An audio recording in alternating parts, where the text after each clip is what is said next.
So my name is Nataša Ďurovičová. 3 months ago or so, I retired from the international writing program after 22 plus years as an editor, teacher, and catch-all person on staff. As you can hear, I have an accent. People often say, where's that accent from? And depending on circumstances, I like to answer it or not answer it because the answer is never a short one. So I was born in Czechoslovakia, a country that no longer exists, and that I like to gloss. It's like being born in the Ottoman Empire. You have to look it up on a map to even know what I'm talking about. I grew up in Sweden, where my parents were in political exile, and then I came to UC Santa Barbara for 1 year as an exchange student. So my accent is layered Slovak, Swedish, and English as those three languages I most often operate in. It's always interesting to me when people say that they have an accent, because of course we all do. I am told that I have a very strong Midwestern accent, which is like it's a particularly funny one to have because at some point in the I don't know when this happened historically, but the decision was made before I was born that the Midwestern accent was going to be our default. Like it's the blank slate on which all other U.S. accents are sort of judged or grafted onto. It's what you like learn to be on TV, and so I have like the least accent that anybody does in a sense, and yet, of course, obviously, I've got tons, right? Everybody's calling you for yours in Midwestern accent, right? Yeah. Yeah, I must have been the radio from 1930s on. I mean, I do remember there are a couple of books about this of Yeah. how radio standardized the American accent, and I just wish that I heard it more. I can distinguish northern and southern to some extent, and maybe a little Boston, but I really I cannot. I just wish that I would hear. Those are the things when you're not born into a language, Yeah. it kind of blurs outward. So Australian, yes. South American, yes. South African, yes. Singaporean, definitely. Sure.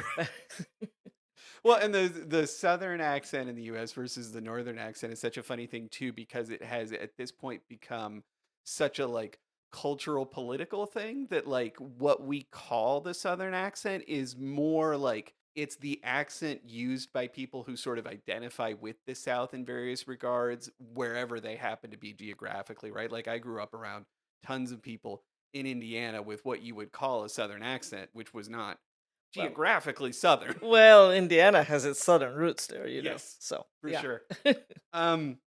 So I wanted to, and you've already gotten into this a little bit, but I wanted to start with the question and let you determine the sort of breadth and depth with which you want to address this. We could do from birth, we could do from when you got to the US. How did you find yourself working at the International Writing Program? Yeah, from birth, right? So I am by training and inclination a film scholar who worked in her PhD phase of her life on translation and multilinguals in early sound era. That's why I'm catching you on the various media theories from 1930s on. That was my reading stack for a number of years. That is actually how I came to Iowa. I came to Iowa to teach in the film studies program and did that for a number of years.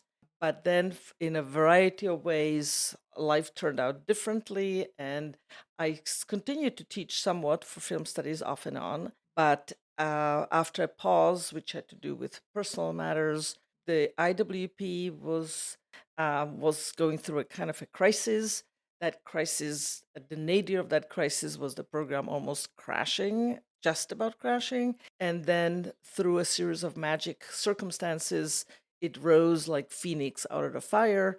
the Phoenix being Chris Merrill. And at that point, Chris was the boss of all of one employee who remained from the program, maybe one and a half. And I was around to be hired as somebody who had a lot of experience with an assortment of languages and some editorial experience. So I came when I first was hired at IWP. That was 2 weeks before 9/11. Mm-hmm. We were still in EPB at that time, and that Chris and I shared a computer, if you can believe such a thing. Would you? Okay, so I need to know how that worked. Did you have like designated hours where you got the office where the computer was? Were you handing it back and forth? How did this happen? I think usually I was there, and then Chris would come in and needed it. And then I kind of moved my chair, roughly. Perhaps there were two keyboards or something like that. Well, all I can say is that this was an intimate operation at the very beginning. And then the person who was then the administrative assistant at that time was across the hallway in EPB, and she wielded over a larger supply of hardware. But So for the listener, EPB is a building here on campus in which we no longer exist. We're now, of course, in the Shambaugh House, which was previously a residence and is now, I mean, I would say still basically a residence, but it's sort of disguised as an office. And that is why this interview is being conducted on the third floor of the Shambaugh House, previously known as the children's floor, with very small doors and linen cabinets that occasionally flip open with a bang. Yes. And now are dressed up as bookshelves, but previously were there to store children's underpants. And and to me, not knowing about the children's floor history in any detail, my belief, as I work up on this floor myself, is that this is an attic, which belief I feel was supported by the recent appearance of several bats. Oh, I thought ghosts. Have there been That ghosts too? the ghosts of writers who never quite made it, right? Oh no. So I want to ask you. I do want to get to the IWP stuff, but I also want to talk a little bit about your film study scholarship. So I want to start by asking you a kind of stupid, unsophisticated question, and then I'll ask you a smarter one. So for the stupid question, you may or may not know. I don't know if we've ever discussed this. That I only recently decided that I like movies. I had like given up on movies entirely as a genre because I had what is in retrospect abysmal awareness of what was sort of on offer in the history and everything, right? So I had like grown up watching American mainstream, just like here's what's in the cheap theater this week. And then I think when the modern blockbuster really took over, I just sort of became exhausted, and I knew vaguely that there were other things, but I didn't know where to look. And then like every, like aspirational middle class, sort of intellectual person, I got a Criterion subscription, and I was like, oh, movies are good. It Good job. turns Good out that job. there have been good films. Many of them were made in Iran, like 50 years ago. Yeah. But those were good, and there have been good ones since. So what are some of your favorite movies? So I can go watch them. God, I was prepared for best of otherwise, but I was not prepared for films. Okay, but I do have a standard answer that I can use for circumstances such as this, because that gets occasionally asked. So the film that I continue to have in my head, there are 1,000. The one that I can use to answer this with some degree of honesty, sophistication, and obscurity, which is a requirement Yes. for film scholar, Yes. is a trilogy by an Austrian director whose name is Axel Corti. The first part is God Doesn't Love Us Anymore. The second one, Welcome to Vienna. And the third one is called Santa Fe. This is a trilogy made probably for television, which is really a no-no for a film scholar. But it was, I swear, I saw it in a movie theater. So therefore, it's just a stunning 3-part film that is a kind of a documentary and a kind of a fiction film set between 1935 and 45, going from Vienna, basically tracking a series of overlapping but non-identical refugees leaving Vienna in 1930s through Prague to France, then hopping on then jumping at the last second on a boat from Marseille to get to New York. And the third part is a Jewish refugee from possibly, but not certainly, the same family, Jewish family we saw in the first part, returning in the US American uniform as an occupational soldier back to the front and to Vienna. So it's, as I said, hardly, since it's not part of the Criterion collection, hardly anybody has seen it. That's the reason why I get to say how fantastic it is.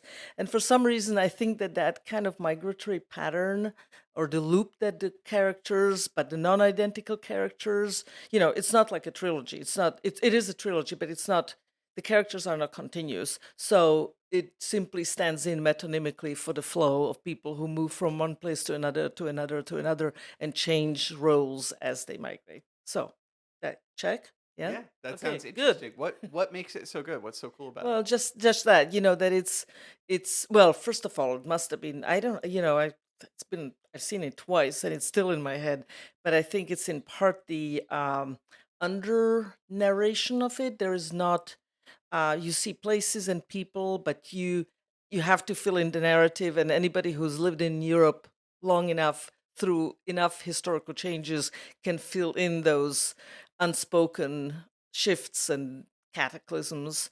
And then, the incredible gap that happens when you move from Europe to the United States, and then the incredible gap that happens when you change roles from being a victim to being, in a sense, part of it, being a perpetrator, or at least being the person with power. Anyway, just find it. Yeah.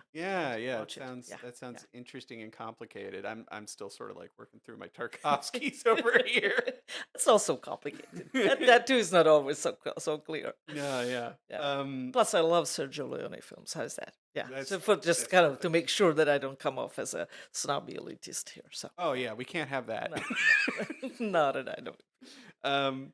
So what made you decide that you wanted to study film originally? Like what was the thing that pulled you in, if there is a particular thing? And then also relatedly, can you summarize sort of the questions that have animated your study of film and your scholarship in film? Totally. I can totally answer both of these questions very clearly. That's the advantage of being old, that all these things emerge from the. In retrospect, In here's what I was retrospect, yeah, doing. the rear view mirror, the angel of history looking over their shoulder. Well, as I was growing up in Sweden, I thought to myself, or I didn't think to myself, I knew to myself that language is not going to be something that I could hang on to, because I was already by then clearly a displaced speaker. So I thought that focusing on images was going to be much more interesting. So I started as an art historian, and then, and the reason I got so interested in film, other than like every Jane, Dick, and Mary, because I'm old enough to remember when film was actually the primary medium, and when we always so unbelievably happy to see all those new films coming in early 70s. I mean, every Saturday afternoon I'd go to the film club in Lund, and it was the new Fassbinder film, which is all besides ourselves, or Godard or whatever. But so I assumed that images were going to be what I was going to be working on, and I stuck with that for a long time. And I went to Paris and studied it. And then I had this kind of epiphany that actually the underlying thing that would liberate me from language was semiotics. And semiotics and film were at that time the height of fashion. Now it's like 18th century philology or something. It's like layers of dust over that whole intellectual field. And yet I feel that this is really the sort of the theory of signs is really what animated me, and that's what I wanted to work on. And again, away from language, here I am. Yeah, So, I was interested in the idea that you were trying to escape. Did you at some point decide to stop escaping, or are we still escaping it from oh within? yeah, absolutely. I mean, it's impossible not to, because, well, it's the accent. That's the reason why accent is the first thing that I kind of reach for when somebody asks, because you always feel that the tectonic plates of the languages are moving, Yeah. and semiotics is the first firm ground, and images are the next next layer on top of that, and language is only layered on top of the signs and the images, or languages, I should say. Trying to think, would it be redundant to ask what is your favorite film that you've written about or done scholarship about? Well, so I've mostly then, and that was actually an epiphany which I owe to Iowa. I was just working on, regular films that like film scholars in graduate school do. And then I applied and got into an NEH summer program in Iowa in mid '80s out of Santa Barbara, where I was at that time a graduate student and teaching assistant. That was the summer program about French cinema of the interwar years, and it was conducted by Steve Unger, who is still around, and Dudley Andrew, who now has been at Yale for a good many years now. And I spent the summer, I came to Iowa City, and I spent the summer thinking about French cinema. But it wasn't just the French cinema that made me think about what became in fact, my kind of professional direction since, and that actually got me to IWP also, I would have to say. And that was that, to make a slight detour, I got off the plane from Santa Barbara. I arrived to Cedar Rapids, which at that time had one runway, or one gate, and a pig farm immediately outside of the airport. And now it's like three gates, and the pig farm has been reduced in size by half. Well, no, the pig farm is going now. It was an acupuncture clinic instead. Oh, nice. Yeah, it's multiculturalism in action. And it was so hot here that I thought that we've just gone off at the wrong airport and we're in fact in Guatemala or somewhere. It was so hot that the only place where I could exist was in the library, in the main library, which turned out to be a temple to both scholarship and air conditioning. And that's where I spent all of my summer. And there, looking at for something else, I stumbled across the fact that for a period of about 5 or 6 years, films in France, I was looking at French film catalogs, films turned out to be made by Paramount, first of all, in France. That was already surprising because that's an American firm that was simply all of a sudden making films in France. Why was that? Hmm. And then it turned out from the catalog that some of the films were made in anywhere between 2 and 12 languages. Now, how could that be? Isn't the whole point of cinema that you shoot it once and then it's done, right? In the theater, you can replay the same Chekhov play in Mongolian and Urdu and I don't know what else. But film is supposed to only be one performance in the can, and then it's just endlessly distributable with some kind of a supplement of language. Well, it turns out that was not the case in early sound film, because films were coming out of silent cinema, and it was assumed that nobody really wanted to read more, therefore read the subtitles. And the question of dubbing, which was technically possible because you could just add a disc. I mean, the sound came on disc anyhow. So you should have just been able to switch the disc from French to German to Russian to whatever. But it turned out that there was a real ideological and cultural resistance to the idea of replacing voice with another voice. It was thought to be a kind of a theft. So the solution during a certain transitional period was that films were made in multiple versions. And Paramount was famous for its factory, where it made the same American comedy, but now in Hungarian, in Polish, in Romanian, in Spanish, whatever. They were using the same set, the same blockage, the directors were usually different. They came from the country, but sometimes the same costume. So when you started looking into it, it was like the costume was sewn for the Romanian actress, but the Hungarian actress was a little fatter, so the zipper didn't quite fit, etc. But you could see you could see the strangeness of this phenomenon when the same film is made over and over again. It's the same, but it's not the same. Yeah, that's so interesting. That's so counter to so many ideas and assumptions that I have about, and because I read the materials that you sent me that didn't address this directly but spoke to some similar concerns.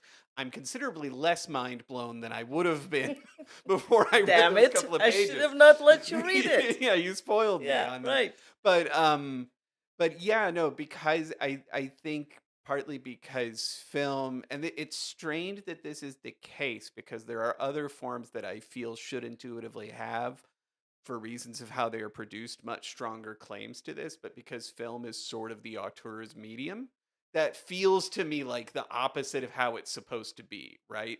Feels like you're supposed to do it once, edit it once, and then that's the thing. And then maybe there's that later the director gets so frustrated that it wasn't exactly what they wanted that they then release multiple re-edits. No, well, the challenge here is not the oddness here is not the author's presence or absence. The Right. oddness here is the incredibly counterintuitive notion of production. As I said, the economics of the medium Yes. consists of making the least possible takes, of course, but Right. that can range anywhere between 2 and 20 depending on the director. But once and done, right? Yeah. You produce the final effect and then you multiply it infinite. It's an industrial product, right? It's exactly like with shoes. You design it one time, but then you can make 200 pair or you can make 200,000 pair. Same thing. And language was this sand in the machine. It just was not going to quite fit with this endless reproduction because the world was not monolingual. Right. So that the whole revelation that the medium hit the culture at some wrong angle in some places under some circumstances. So that's what I became kind of, I don't want to say obsessed because that seems kind of a childish term, but extremely interested in and worked on and written about quite a bit. So, and then that kind of eventually evolved into writing more about subtitling and translating, and in fact, teaching also several courses here at the University of Iowa, film and on cinema and translation. And eventually that evolved into teaching cinema and, translation in new media. So going beyond cinema, cinema is a kind of a first medium of translation because that's what it was, right? That's how people learned English. That's why Right. Swedes speak such excellent English, because in Sweden, for economic reasons, the subtitles were cheaper than dubbing. And nobody made a law like they did in Germany that said you are not allowed to hear the English language in Germany, therefore you must dub everything, right? So Right. it really creates a totally different relationship to the language, especially before the war. And then, we can go on and we can have a seminar. It's such a it's a fascinating thing to me that I can't get outside of because it all happened before I happened. This like I'm very aware of it that Also like known as history. like I move through the world with an expectation that people understand the United States because of film, right? Like the culture, there's other things too. There's other reasons that happened, but the force with which that particular cultural export was spread has completely changed my relationship to people from other places from what it would have been before that happened. And that's so, every time writers come, I mean, I can quote you any number of writers who come and say, "Oh, this is what I expected this to be looking like," and I knew exactly how you people are going to look and behave. Yeah. We cannot surprise anyone with anything. This is a problem. Yes, it's embarrassing. I always Yeah. I feel deep embarrassment about the sort of Yeah. exhibitionism of it. But And it caused a lot of problems because, and it's also, you could also, I mean, and people have written the history of early cinema as cultural diplomacy, because in fact the pervasiveness of American cinema from the 20s, even in the silent era and then subsequently, was Americans were thought to be, well, first of all, the material excess, right? People throwing cream pies in each other's faces instead of eating them, and this being shown to people in countries where people are hungry. right, And then, on the other hand, the flip side of exactly the same coin, Britons seeing American workers leaving the Ford factory in a car that they themselves have made, and the notion of class being very, very kind of readjusted or discombobulated. So the sense in which United States became both the exporter of this consumerist culture and also a culture of egalitarian culture of middle class kind of aspiration, that all comes from the early 1920s. So whatever cultural diplomacy we do at IWP, it's just an extension of Hollywood there. that feels so true in a way that is it's a little disappointing in a way, right? Like I want the book to have cultural supremacy here, but it's No. hard to escape the image. So I want to go ahead and then move forward to you. You wanted to talk about. I was interested in it because I talked to Chris on Tuesday, and it's always interesting to me. And this is partly because I wear a sort of public relations hat here, if sometimes uneasily. But he speaks so frankly about how messy it was when he came in, and you come in 1 year later, and the mess is still messing. We're still finding our way out of that. So how would you characterize and summarize that? And I guess maybe like that's happening at the same time that, like you said, you started 2 weeks before 9/11. So I don't know if those two facts sort of intersect for you, or what was your experience of that period of starting here and of coming out of that mess. Actually, the dominant experience for me, maybe because those were the 2 weeks before 9/11, was that I was in part hired so that to both establish the first website and start the first journal for IWP. In other words, the internet was coming in. So that really is the third term here. And that's really more important with both 9/11 and the administrative mess in the program, right? Right. Because it really completely changed the scale at which the program operated. So I come in thinking, okay, history, but also all of a sudden a complete worldwide reach. I mean, one of my first jobs, I guess that was year two, because I remember doing it downstairs in the what now is hopefully going to be a library again, uh, going through old typed up contact sheets and writing 950 or so letters. I mean, sending them, not signing 950 letters and asking past writers whether they A were still alive, B wanted to be in touch, and C did they have an email address. There was a certain number of people who said no, but I don't have an email address. They I wrote am back, alive, but yes, I do not have right, an and I email don't wish to address. have an email address. They said, and I can name your names. So so the mess was certain. Yeah, I was not bearing the burden of the administrative mess. I will say that I witnessed a lot of it, and that had to do, but more on the personnel level and less on the how do I deal with the university administration or the State Department administration to kind of sort out these tangled webs of deceit, complicity, complexity, whatever. So I just had the benefit of just being in this program that all of a sudden I knew very little about, actually. Didn't know very much about, I should say. Well, for good reason, because there wasn't very much of it when I came in. And we hadn't had the internet. Well, It was your job to make it so the next person would know. and in fact, the first year, I remember going to the library and saying, "Don't you think that we should have a little class on like how to use internet, how to type internet?" And How to type yeah, internet. and Natasha, I can't let you say the phrase how to type internet without briefly giving you grief. no. Mike, I never do not know not know what I'm saying. That was my small gift to you. Thank you very much. So immediately, it turned out very much in the spirit as what you interrupted me with.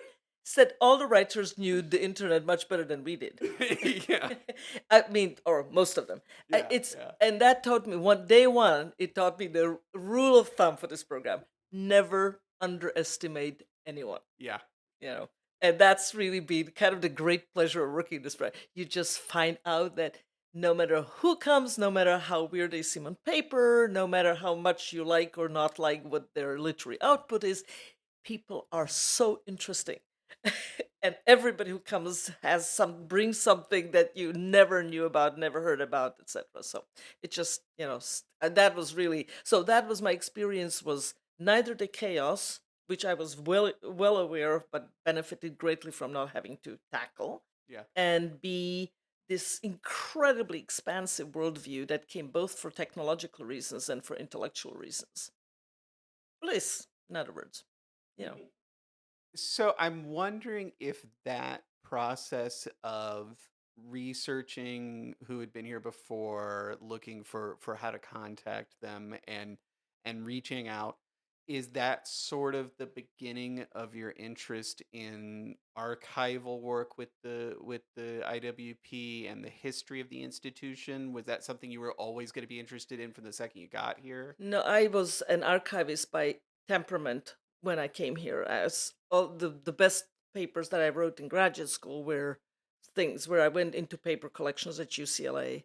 or elsewhere. In fact, writing, looking at multilinguals, I spent years, I would say, or certainly months, adding up to years, with my head inside of the bins of the microfilm readers. If you recall how that, no, you don't know. I've never used one. I've seen them depicted In movies. film. Yes, there was a period in my youth where I think people who, like, adults, were using them, and so they were appearing constantly in film and fiction and things, and they were very important, but I had no idea what anybody was There we talking go. about. That's where I got, what is it, imprinted on, like, ducks that misidentified themselves as bears because Is that usually the animal? but ducklings are raised by bears and then they believe they're Yes. bears. Yeah. So I thought that it was all life was just one long archive. So so yeah, I know. I've always let me put it this way. Semiotics is about synchrony, but I also had a true bent for diachrony. And so that's from the beginning that was of interest to me. But it took a long time to actually understand how interesting this layered, multi-layered, this tectonic aspect of IWP is, and how the network, which you sort of see again in synchrony, you see that across maybe two or three residences where people kind of connect or pass on greetings or something like that.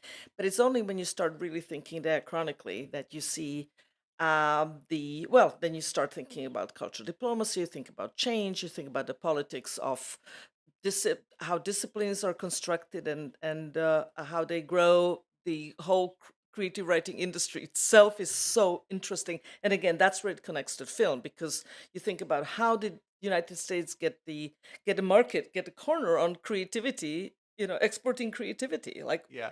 and that's just an ongoing question. So I all of the things that were already in my head found a different set of materials onto which they could kind of glom onto, or these were the bacteria that could grow from a different petri dish at IWP. Is that a bad metaphor? No, that makes sense. I think I follow that. There are several threads there that you touched on that I want to come back to, but I feel like first, for the listener and not for me, this is only for the listener's sake. Diachrony. I think I can. I think from Yeah. context, I've more or less worked out. what it is. Timeline, so vertical time, so historical time, and synchrony is what happens simultaneously. So you read events either by putting them in a series that is that happens at the same time that you have that can be synchronized, or you read events diachronically, means across time. So I the was same. wrong that I had correctly worked out what it was. I'm sorry. Go ahead. Well, as I'm telling you, semiotics has clearly gone the the way of medieval philosophies. Yeah, I remember I got some in undergrad and grad school. Yep. There was definitely, like, you would see the image that isn't a pipe, and then Yeah, we there we might go. kind of stop there. Yeah.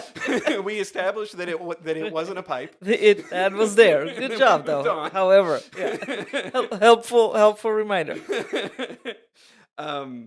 So the other thing, though, this is skipping a little bit ahead in my notes, but it's a really interesting topic to me, and you alluded to it. So you spoke in the Litcast Slovakia in a 2020 episode about sort of how you see the difference between the U.S. conception of the role and work and value of writing and of being a creative writer, and how it was conceived and understood and practiced elsewhere.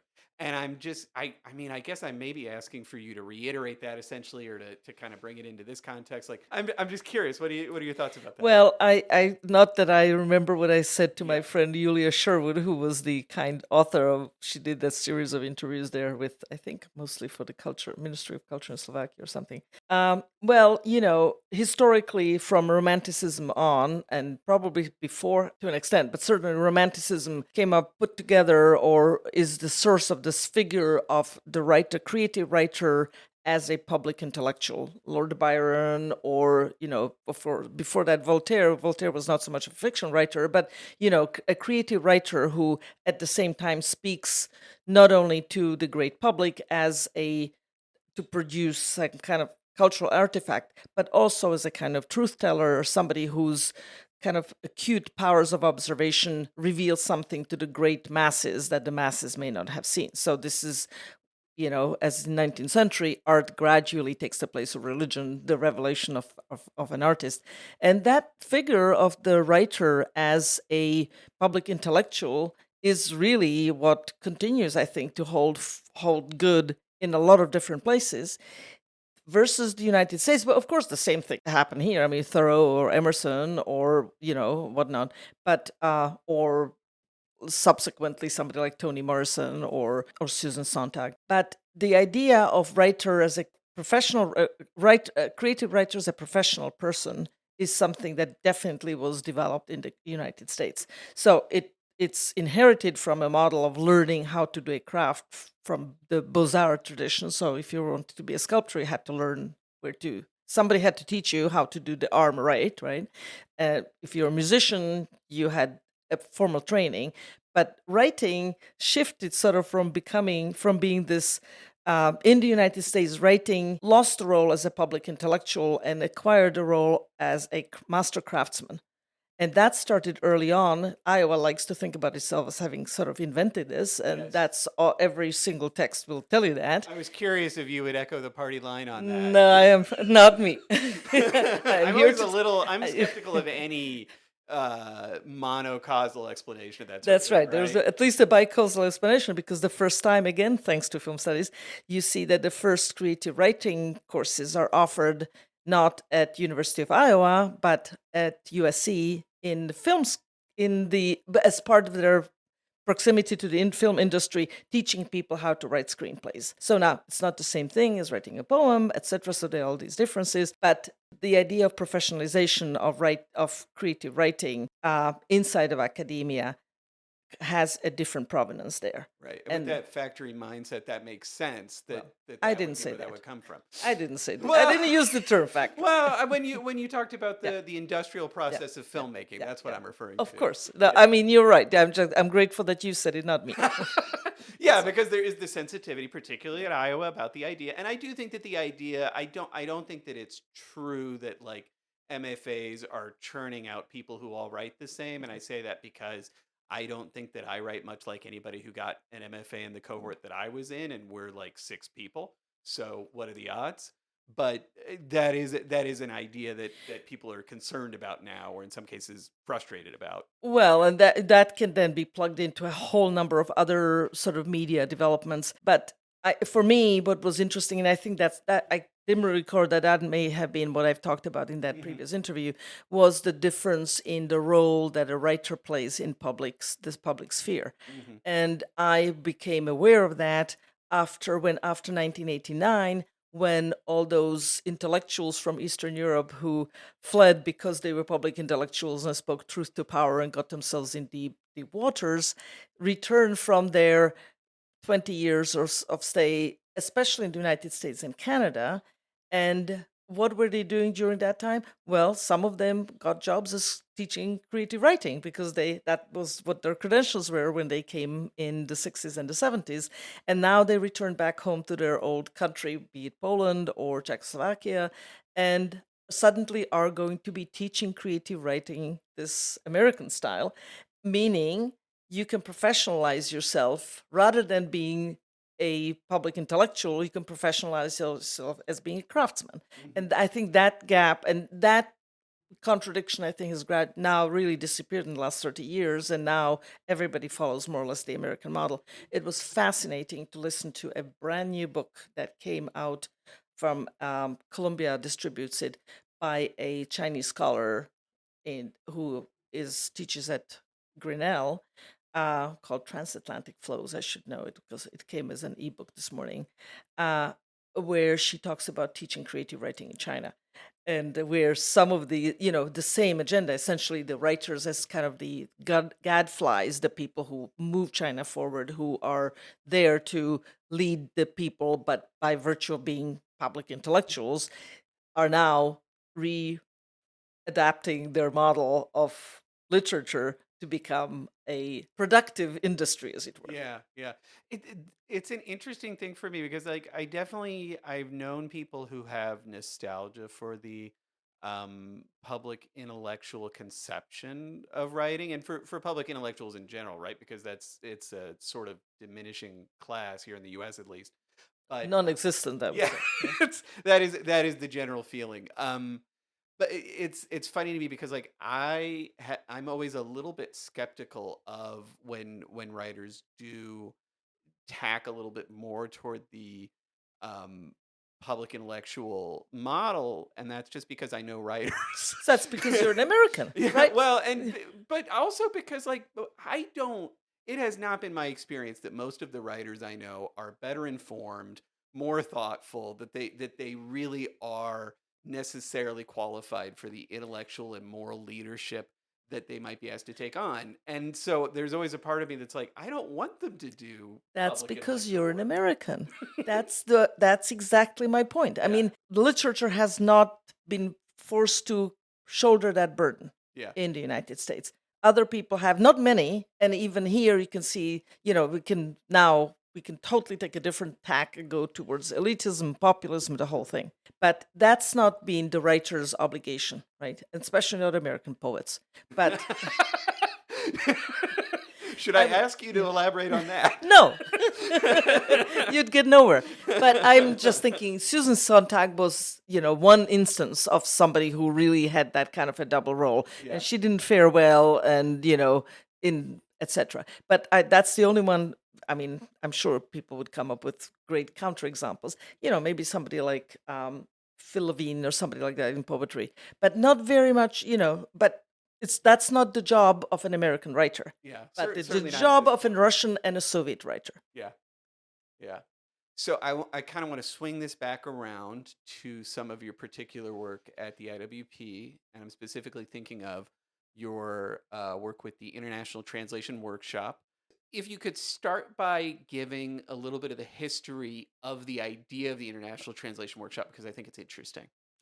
Yeah, it is very interesting. And I only kind of really looked into it quite recently. So again, over the shoulder, in retrospect, rear view mirror. Right. So the history as we now have it, is that the Writers' Workshop was right from the late 40s on a surprisingly international friendly place, courtesy Paul Engel, who himself was really, by temperament and by training and by self education, a cosmopolitan sort. So, from being a hayseed from Cedar Rapids, becoming somebody who really made himself through Oxford and then travels in Germany and Soviet Union, into somebody who always thought on a global scale. So his post-war idea, when he started running the workshop in 46, I believe, was to include international participants. There, it already early on it becomes connected to State Departments, or this post-war sense that you need to engage writers as intellectuals elsewhere. And so there's maybe a cohort, I would say maybe 30, 40 writers between the late 40s and late 50s when who participate in the workshop because they are themselves either bilingual or deeply anglophone, or really have the chops. In 63, Engel invites Mike Keeley, who has grown up as in Greece and who is a translator from the Greek as well as a poet in his own right. He's brought over from Princeton. I mean, there were other people here in the 50s who would have fit that description as well. But he brings in Mike Keeley from Princeton to teach just a fiction and a poetry seminar, and then he, almost as an afterthought, says, "Oh, why don't you teach a translation workshop as well?" And per apocryphal tales, Keeley says, "Was that?" And Paul Engel says, "I don't know, make it up."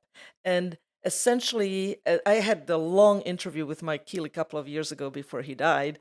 And so it was great to talk to him and to see how really out of nowhere did this whole idea come up. But essentially, it was the translation workshop's origin was to give really the American poets in the workshop a sense of what is out there in the world. So the international participants were able to either write their own work in the original language or bring in works of significance in their original language, bring it to the workshop, and find an American poet who would work with them on the translation. So while it appeared that it was just a kind of an effort to get a world poetry, especially poetry, into the American system, it was also a kind of a didactic tool to get American poets who would easily become very provincial to learn a little bit more about world poetry. So it was a kind of an informal complete seminar in poetry, you might say. And that collaboration between the workshop and the international participants in the workshop is the kind of skeleton. And then when Paul Engel decides to go solo and kind of chucks the workshop for a variety of reasons, by then he's already deeply engaged both emotionally and practically with Nye Hualing Engel, whose name I really want to have in this podcast. Absolutely. And establishes the International Writing Program in 1967, and translation becomes the kind of raison d'etre and also the kind of academic and disciplinary core of what the program does. Translation is something that he sells outward to publishers. It's how he recruits people. It's how he justifies the existence of the program to post it everywhere, because of course he's fundraising day and night. And when you say posts, you mean So diplomatic posts, just for excuse our me, yes, listeners. Yeah. diplomatic. That's correct. Yeah, because early on, being as entrepreneurial as he is, and being as informed as he is, and being as well funded as, even though occasionally, by the various parts of the U.S. state apparatus for his travels abroad, he really understands that translation will be the tangible output of the International Writing Yeah, Program. you need a work product Exactly. to justify yourself to funders. Exactly. And that's what he does. And so translation becomes the kind of platform off of which the program operates and lives. And then in about 10 years later, through the participation of various people, most particularly Danny Weisbord, who was first arrived from Britain as a poet and as a co-editor with Robert Hughes on Modern Poetry Today journal, and with active participation of Gayatri Chakraborty Spivak, who was then the chair of Complit here, they established an MFA in literary translation. And that's the program that's here still today, 40 years later, and who is like the best friend and the, eternal fiancé of IWP. That's cute. You winced after you said it, but I liked it. Always the bridesmaid, never the bride. So I wonder if you could, because we can't sit in on a full class, unfortunately, but to give folks a sense of this relatively fresh, and I'm sure changing at quite a pace, pedagogy of translation. What are a couple of the themes that you have found yourself hitting over and over again, or pieces of advice or something like that you return to in teaching that workshop? Now, I want to draw a line between the fiancé and the two fiancés. So the IWP workshop is a kind of a service we do for the writers, and its first purpose is to create partnership and collaboration with the local students. But this is, even though it's a required class to take, the academic work, that is the work where you think theoretically about translation, where you learn history of translation, where you negotiate the craft aspects of translation, including publication. That's all done in the MFA program out of the College of Liberal Arts. Right, that makes sense. Yeah. So I don't, in that sense, Chris and I, we have co-taught that translation workshop for, what is it? 100 years maybe?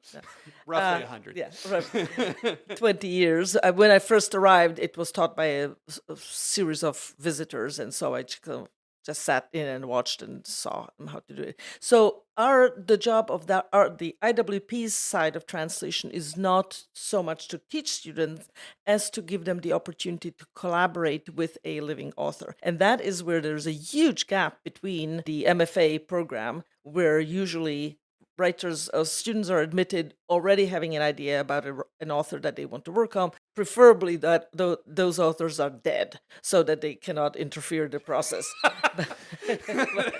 And it is to them always somewhat surprising and sometimes very refreshing and sometimes not so refreshing when they actually sit shoulder to shoulder with a living author who, and this is a long way of answering your question, increasingly speaks either very good or excellent English. Yeah. And so it's a very, very different kind of animal. I loved your conversation with Marina Porcelli and Derek Otero that you had 2 months ago about how that process actually works. So anybody who wants to go, just roll back, or what is it, rerun the tape from however one uses the term for now for in April. But the purpose of our workshop is always to produce new text, and by whatever means necessary, as we say. So we don't, we bring in students.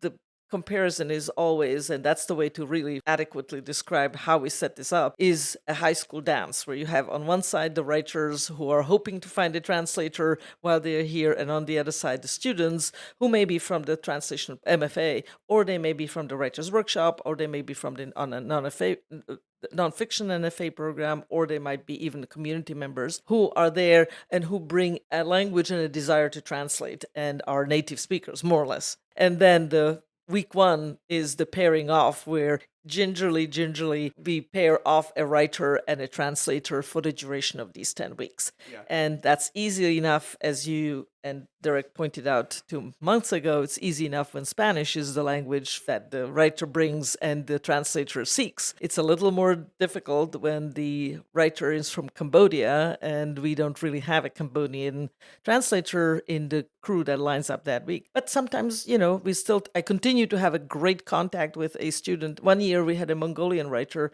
and of course they assumed somewhat contemptuously there is no such thing as Americans who speak Mongolian. And sure enough, a young woman steps up and says, I spent 3 years in Mongolia in Peace Corps, and I'm here, and I'm in the translation workshop, and I'm here to translate you. And so she did. And there are many, funny examples like that. So it's interesting to think about this as like one opportunity for a focus entirely on practicing translation as a thing that we're doing now with living authors. Something I think about that Chris has said a couple times is that some of I think he said it on this podcast, that some of the translations that occur would be indefensible, except that the alternative is nothing, right? Yeah. So they're the translations where, in fact, there is not a shared language. The person who is doing the translation does not know how to read the original text, may not even be able to sound out anything on the page, may not be able to recognize the characters in which the original piece is written, but through the process that you're talking about, a translation is produced anyway. So that is the historical memory of the purpose, the origin and the purpose of the translation. You can take the Cambodian writer and find that even without having the Cambodian translator, you bring a text from a literary culture virtually unknown to this country. I would say that today that situation has changed radically, and for obvious reasons, technology, right? So it's where even 10 years ago, the Cambodian writer had to do their self-translation. They had to do a trot, or they had to do a word by word, or they had to do the kind of descriptive work that Chris always likes to do. This is kind of a psychoanalysis. What the writer is on the couch and the translator is like, what did you mean by this word? Yeah. Why is this word occurring? It's true that is how the thinking process of every translator still works, but the trot can be produced by DeepL in 1 second, or by any number of technological trends who can produce that first draft, so that you don't have to wrestle with the characters, you don't have to wrestle, and you have the kind of a core syntax. And simultaneously, because of the changes, and again in this kind of global linguistic media landscape, there are very few writers now who come and who really have no English at all. Actually, most of them, if I may say so, many come from Central Asia. That seems to be the part of the world where there is relatively the least, and some Chinese writers. But more and more. I mean, used to be that you could say half and half. Half of the writers really almost had no English at all. Now it's 95 to 5%. Yeah, it's pretty rare. And often the person that comes with a fairly limited English, by the time that they leave, they're very conversationally comfortable because Well, they're yeah, so and one unbiased doesn't with want to let theirs. them mistakenly believe that therefore they can criticize his translation. Right? But what I'm saying is that the work in the translation workshop of bringing a new text into English is getting easier and easier all the time. Right. So I should go back real quick, and I think I know what this is, but to make sure, and for our listener, you said a trot. Can you Oh, explain excuse what me. what a Yes, trot is? that would be what we would call a line by word by word translation. So you could just kind of double space the Turkish, or what should I say, Urdu, or Xhosa text. No, Xhosa is easy because it's written in Latin alphabet, but completely unknown text, and whoever has that language can just produce word by word exact translation, which of course doesn't add up to a poem or to a story, but it gives you a kind of a rail. I wouldn't even say a skeleton, but it gives you a rail on which to move, and then try to um, specify everything from syntax to connotations and all of that. Yeah, and so to explicitly tease out what you were saying a second ago, the reason that is so much that our relationship to that has changed so much is that so many languages are now in, say, Google Translate, where you can get that kind of translation really quickly, and you can even get like what I would say that translation to my eyes in the languages that it's good at is like point 2 steps beyond that, right? It's a little bit more idiomatic than a straight trot would get you, Oh yeah. but it is still for the listener like that is the gap. If you've used this software, then you know the difference between a trot and an actual translation. And the amazing thing is how much that gap is narrowing now, Yeah. that I ask the students in the class always, how many of you use technology to translate, machine translation?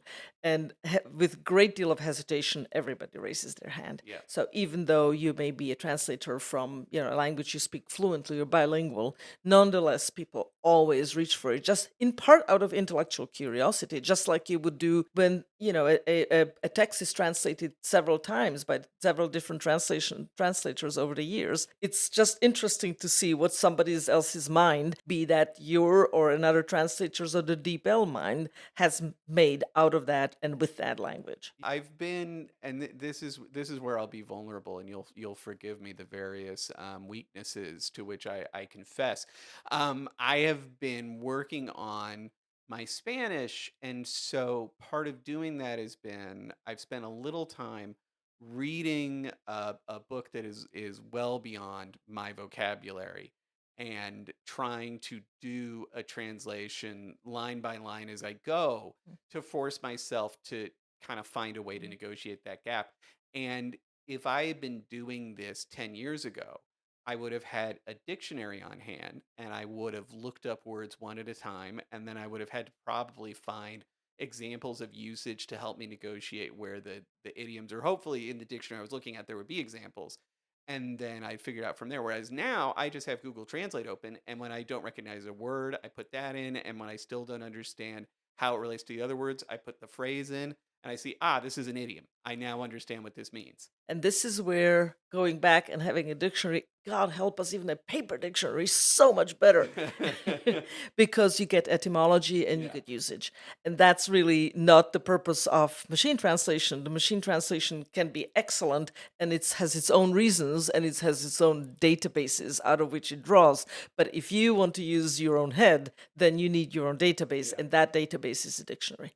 Yeah. And the variety of dictionaries, right? And then you have a historical dictionary, and that's where you can see the limits of machine translation. That it doesn't have, there's no historical sensitivity to DeepL. Right. It Right. it does it can sometimes do a fabulous job on a certain level, and it certainly does very good job with administrative or prose where precision is of a certain kind Right. is Right. preferred, but half of most of literature is where precision is not exactly. I mean, it's the equivalence is not precision. Yeah. Yeah. That brings me to the other thing that I wanted to ask about, though, which is beyond the sort of inevitable technological transition that comes from the machine translation.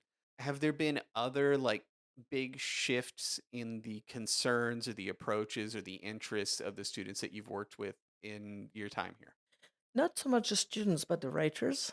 So there are writers who culturally are sometimes very resistant to translation, who feel that either English simply cannot capture, for reasons of their own intellectual sense of what their language and their linguistic culture provides to them or offers to that they are aware of. Um, and yeah, so more that, and then and then there are sort of subplots of that, which is gender. Can a young American woman, now three variables, translate a text by an middle-aged ex language speaking male, and Right. from in certain cultural combinations that can occasionally produce very has in the past actually produced very uneven conversion mechanisms. So in the translation workshop itself, you would see the tensions and the kind of fault lines that suddenly open up culturally. But technically speaking, no, I think, translation, I mean, it's been around for 3,000 years, So I think this certain set of issues and agendas is reformulated over and over again, but it's always going to be the same set of problems, right? The question of where the translator fits in and where the work fits in and what the purpose of it is. I mean, that's a very important question, right? Where will it be published? Because ultimately the writer comes here with the goal of getting the new translation published in the Anglophone sphere. And sometimes the translator has a different sense of where it can fit or what it would mean in this context than the writer does. So these are real issues and very interesting often, but I'd say that they have remained consistent. Mhm. Things change, but they stay the same. Yeah, that makes sense. So to transition a little bit, I thought maybe you could talk a bit about your editorial role. Well, I mean, your title was editor, so in a sense, everything we've talked about so far is your editorial role. But I'm thinking specifically in terms of 91st Meridian, in terms of the books that you've been involved with and the online anthologies. Just generally speaking, how would you summarize sort of the arc of that work here, and if there's anything that stands out to you as particularly interesting? Well, when I started, for reasons that we've just talked about for the last half hour, the texts that reached me were often much less sophisticated in terms of translation. I mean, I would get original texts, and when I could translate, I would translate them. But mostly, the requirement for admission to the program has always been that there has to be a 15 page writing sample submitted in English. So it was always up on the writer to produce a translation that's as good as they could produce. And that was extremely varied. And I remember the first Google translation was patently this person just translated the Turkish text straight through machine translation, which was in its infancy at that time, and that showed. Yeah. So then so that problem happened there. And so I always, part of the job has always been to go over all the writing samples that come in, because eventually they'll be published online as writing samples for the writer. They will be also used as a teaching text in our International Literature Today class, and there will be a kind of a calling card for the writer while they are here, and often many years after as well, right? So if the text that reaches you is professionally translated, then there's nothing to do other than just make sure that the formatting is right and that, it fits with the American publishing standards and style sheets and things like that. When the text reaches you where somebody's cousin did the translation, which is not uncommon for that matter, then you have a little work to do. You have to get permission. You have to kind of make sure that you're not meddling in the work of somebody who has their signature, or you have to negotiate the signature on the translation before you start. So preparing the texts has actually changed quite a bit over the years. Increasingly, the texts that reach are sometimes excellent and sometimes very good and don't really require that much work. But it's always incredibly fun to be the first person who really we read them for admissions. We read, all the full 100, 200, 300 applications, whatever they are. So it's not like it's a first read, but to read it knowing that that person will be here, and often maybe there's an aggregate of work, so you get a picture of the writer from the text on out, and that is very, very wonderful. And that's so when they reach us, when they actually physically appear here, they are kind of the embodiment of the text, and that is really what the fun part of the job is. But then, we published a lot of other materials as well. So 91st Meridian was something that was needed from the beginning. We had to have some kind of a publication to go with the program. I will credit my husband for having come up with the name 91st Meridian, which is the geographical location of Iowa City. I wanted to call it Corn, and he would not let me. I think I'm with him on this one. You can you feel free to take over and do with it what you can. And it has changed a little bit, and because I have all along been, the sole editor, and I think from the beginning I had a 50%, like half-time employee all these many 20 years. There were years when I had more time and less time to work on the publications, as on 91st Meridian in particular. The years when I had less time to work on it were the years when we had volumes to publish, and these volumes that we published, the series that I'm actually kind of proud of. We have had incredibly helpful collaboration with a small independent press called Autumn Hills Books. That's a press that was started by Russell Valentino, who taught here for many years at Iowa, and we still mourn his absence. He's moved on to Indiana and has done great things there. But while he was here, he's himself a translator as well as a scholar of Russian, and he started this tiny little press, and gradually we kind of eked out a series for IWP at Autumn Hill.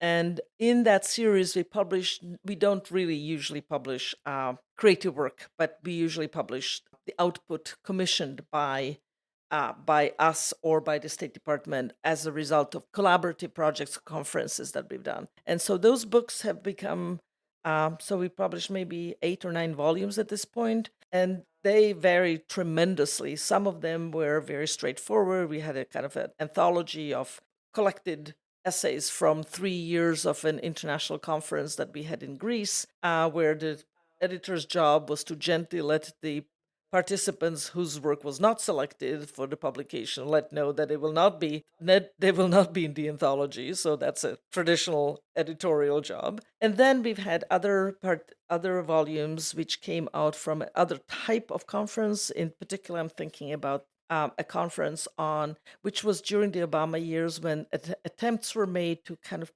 come up with a better collaboration with countries and literary cultures that were historically less friendly to the United States, and Iran being kind of the first among equals, and Afghanistan as well at that time. So Chris Merrill led this very interesting conference that took place in Turkey, bringing together American and East Asian writers around the topic of the ghazal. The ghazal being the poetic format that has been borrowed by many American poets from the Eastern tradition, from Urdu, and especially from Urdu, Turkish, and Arabic tradition, and Persian. And so the conference brought together scholars and writers from the United States, from other parts of the world, also Afghanistan and Iran. Very, now it looks, in retrospect, we think, oh my God, halcyon days, right? When we could have Iranian scholars participate in a conversation with American and Turkish and Swedish scholars and writers and poets. And their editorial challenge was not only to take translations, texts that were originally written in Persian, scholarly texts written by Islamic scholars who write for a completely different universe, have them translated. Okay, you just find somebody who's competent, that's fine. And then make sense of that text in our context at all. And then the true nightmare, which is to say, create footnotes that alternate between Arabic and Persian and go from left to right under each page. So I would say that as a editorial tour de force, it was producing that volume that required a linguistic knowledge that I did not have, and we happened to have a fantastic TA or general assistant that year, who herself was an editor of a Middle Eastern journal and could help me get the diacritics straight on distinguish between the Arabic and the Persian diacritics and proofread, so that one has to draw on a range of languages and skill sets to be able to work as an editor in an outfit such as this one. The answer to this could be in relationship to other things that you published here or other kinds of projects that you've done in your time at the IWP. I just wonder if there are particular projects that you are really proud of or remember fondly or remember maybe with frustration that No, you'd I like to mean, mention. simple. No, I wouldn't say any frustration really. I mean, occasionally you headbutt with somebody, but that's par for the course, right? Yeah. But really, I felt like I could retire after I'd collaborated on the exhibit IWP at 55. Yeah. Right. So this was an exhibit that was co-curated together with our fantastic librarian at UI, Lisa Gardinier, who deserves a podcast of her own, which was meant to, on one hand, give a kind of an overview of the program's 55 years, and on the other hand, also draw special attention to the archival holdings of the University Library, because that's the gallery where the exhibit took place. So that working on that for almost 2 years, because one of them was a COVID year and nothing else could happen, was really an incredibly rewarding output, and the exhibit ended up being kind of wonderful. And what I hope is you can get a link to the virtual exhibit in the podcast. Yes, it Yeah, can go in the hooray. show notes. There we go. Go click those, and That's great. You'll see the virtual exhibit. Yeah, which kind of gave it an overview, which tried to kind of adjust some of its institutional history. This exhibit was a kind of speaking about, I knew there was going to be a frustration I could mention. The frustration is for the 50th anniversary in 2017, we got a Mellon grant to create a website, a historical website, and that website collected an incredible amount of materials drawn from the archives, but also solicited specifically, and documentation of, for instance, academic writing on the program, a huge variety of different, both creative and administrative papers. And it just suffered the fate of that internet does, which is that it crashed and has not been reconstructed ever since. So the exhibit was in some ways the 3D version and permanent. It's like having a book after having had a blog or something. It's a reverse march in terms of media history, but it's a very gratifying one. So unless the virtual website of the university crashes as well, that would be really a killer. But the IWP at 50 website really did one thing that I wanted to accomplish, and that is to show how many scholars have dipped into the archives or used IWP as a kind of a linchpin for some of their thinking about, for instance, history of cultural diplomacy. So, and that, unfortunately, some of that material has not been republished. So we're now trying to find a place for those materials. Is there? And if the answer is no, I'll have to delete this from the recording.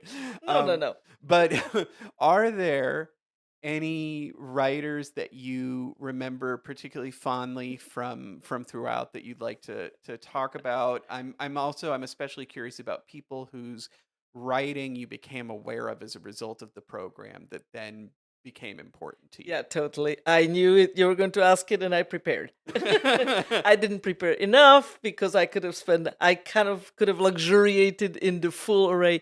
But there are a couple of writers that I, off top of my head right away, we're on that list. And as I said, and since we need to keep this short, this is very helpful. So my best example would be Yvonne Ovor, the Kenyan novelist, who, when she arrived in 2005, had just won the Kane Prize for a short story. In other words, she was really a novice. She was just somebody who was just getting underway. And maybe 10 years later, she's a slow writer and a complicated writer. 10 years later, published a first novel called Dust, which is the history of the Mau Mau. Not a history. It's a novel of the Mau Mau movement in Kenya as seen from her perspective. So it's somebody writing in the years 2000 about something that happened in the 1950s, right after the war. And then the subsequent novel that she published maybe 8 years ago now maybe, is called The Dragonfly Sea. And that is the history of the African-Chinese relations. It's not a history. Why do I keep saying histoire? I keep thinking histoire. It's a novel.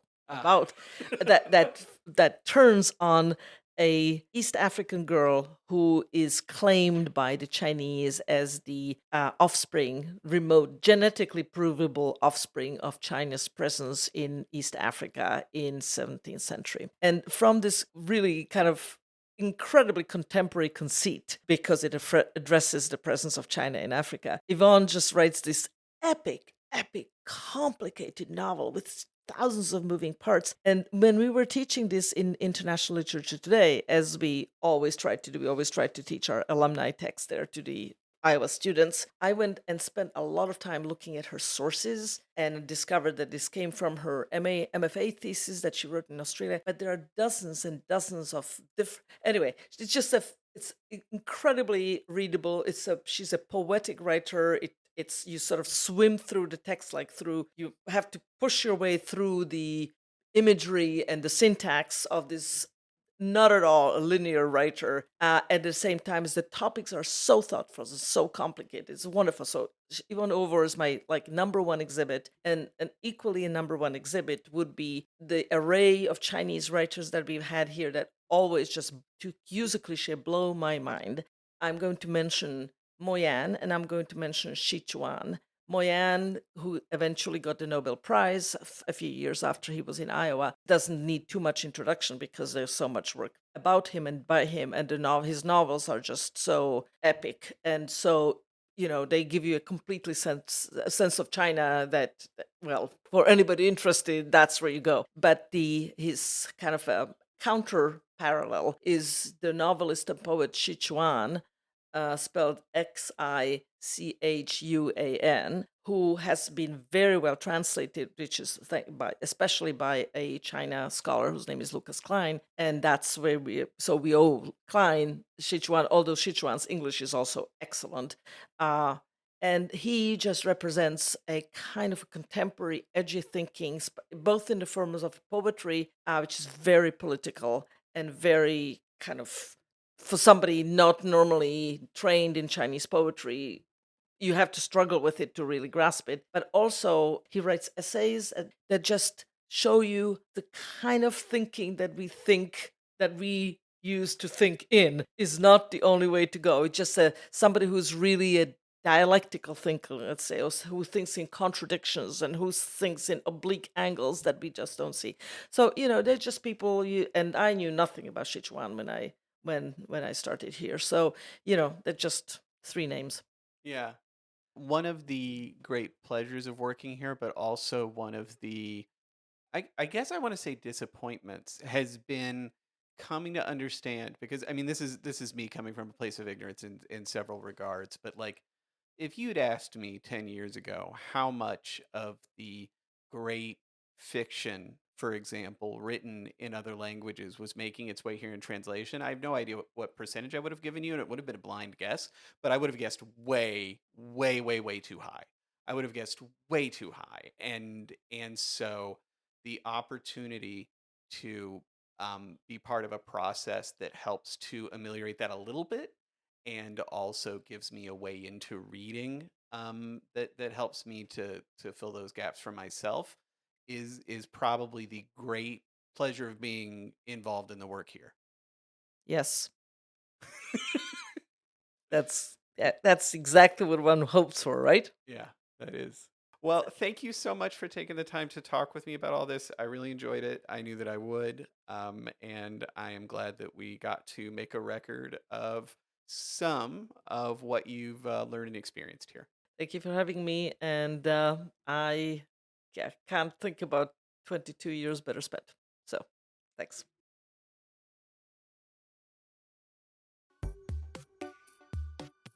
Say the World, an international writing podcast, is a production of the International Writing Program at the University of Iowa. IWP programming is primarily funded by the University of Iowa and the Bureau of Educational and Cultural Affairs at the U.S. Department of State, with additional funding provided by organizations like the Doris Duke Foundation, as well as donors like you. If you'd like to donate to the IWP, go to bit.ly/IWP-support. Links to further information and additional credits for this episode are in the show notes.